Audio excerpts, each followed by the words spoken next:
Salut! Mă numesc Anastasia și iată istoria mea de succes. În anul 2019 am ajuns să lucrez în cadrul companiei Nova Poșta ca operator call centru.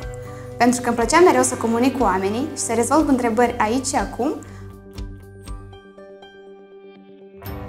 însă dorința de a motiva și a crește pe plan profesional m-a făcut să expedez CV-ul pentru funcția de manager pe resurse umane. Fiind chemată la un interviu, am ajuns să lucrez ca manager resurse umane în cadrul companiei.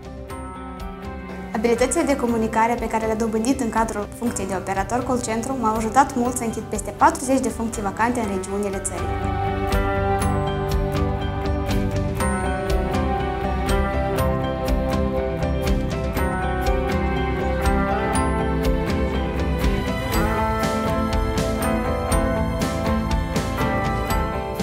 Recent am dat start unui nou proiect în cadrul companiei Nova Poșta, Școala de Instruire, care dezvoltă abilitățile tuturor angajaților noștri.